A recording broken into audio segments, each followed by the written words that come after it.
Siapakah Insinyur Salah Atia ini? Mengapa kematian beliau menggemparkan Kairo dengan pemakamannya yang dihadiri lebih dari 1,5 juta orang? Mari kita simak kisah dari Asosiasi Universitas Islam Mesir ini. Al-Kisah dari kampung kecil bernama Tafahna al-Ashraf, distrik Mittelghamir, Provinsi Dakohlia, Mesir, ada 9 orang sarjana miskin lulusan Fakultas Pertanian.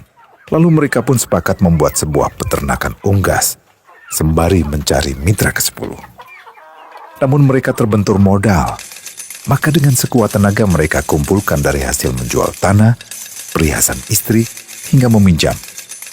Meski tidak banyak terkumpul, namun mencukupi untuk memulai usahanya. Pertanyaan tersisa, siapa mitra yang ke-10? Insinyur Salah, satu dari mereka pun berkata, "Aku sudah menemukan mitra yang ke-10. Siapa?" kata teman-temannya. "Allah," lanjutnya. "Allah akan menjadi mitra usaha kita yang ke-10. Allah akan mendapat 10% dari keuntungan kita. Dengan perjanjian, Allah yang akan memberikan perlindungan dan pemeliharaan, keamanan dari segala wabah penyakit." Akhirnya mereka pun sepakat. Kontrak kerjasama pun ditulis secara rinci dan dicatatkan ke notaris, lengkap dengan peran mitra ke-10 tersebut. Tak disangka, setelah 1 musim bisnis mereka langsung meroket, jauh dari yang dibayangkan sebelumnya. Lalu mereka pun kembali bersepakat menambah jatah keuntungan mitra ke-10 menjadi 20% di musim kedua, dan begitu seterusnya hingga mencapai 50%.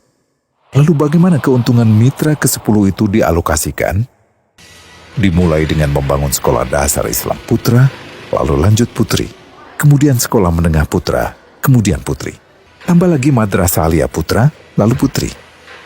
Tapi karena keuntungan terus membanjir, akhirnya dibentuklah Baitul Mal. Dan mereka pun mengajukan ke pemerintah untuk membangun universitas di kampung. Awalnya ditolak dengan alasan tiadanya akses bagi para mahasiswa.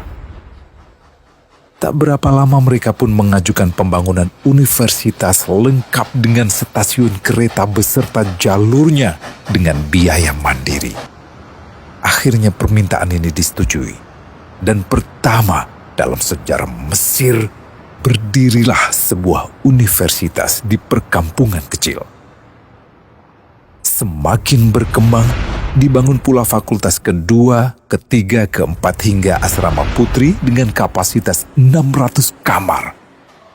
Lalu asrama putra dengan 1.000 kamar. Tiket kereta api pun digratiskan untuk memudahkan transportasi menuju kampung tersebut. Tak cukup hanya itu, dibangun Baitul Mal berikutnya hingga hilang kemiskinan di daerah tersebut.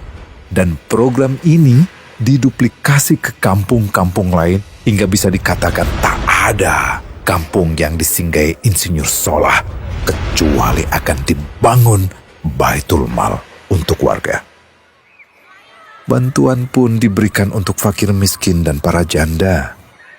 Pemuda pengangguran pun dilatih untuk mengelola perkebunan sayur hingga mandiri, bahkan sampai bisa mengekspor ke negara tetangga. Pada saat panen raya, seluruh penduduk dikirimi paket sayur. Di hari pertama Ramadan diadakan buka puasa bersama untuk seluruh penduduk desa. Mereka memasak dan hadir ke lapangan yang dipenuhi beraneka makanan. Disiapkan juga perabotan untuk gadis-gadis yatim yang ingin menikah. Dan ini semua merupakan sedikit dari banyaknya kebaikan yang dilakukan oleh Insinyur Salah. Hingga pada akhirnya disepakatilah keuntungan perusahaan 100% untuk Allah. Insinyur Salah yang awalnya adalah salah satu mitra usaha berubah menjadi karyawan Allah. Dia hanya menerima gaji, namun dia memberikan Tuhannya syarat agar membuatnya hanya butuh kepadanya dan hanya meminta kepadanya. Inilah sosok Insinyur Salah Atia, aktor utama kisah menakjubkan ini. Keikhlasannya membuat ia sama sekali menolak terkenal di media massa. Dan kini, Meski orang yang melibatkan Allah ke dalam bisnisnya ini telah wafat, terbayang seluruh amal jariahnya yang selalu mengalir untuknya. Masya Allah. Pertanyaannya, akankah ini hanya menjadi sebatas kisah saja? Atau menjadi teladan bagi kita untuk mengikuti jejaknya?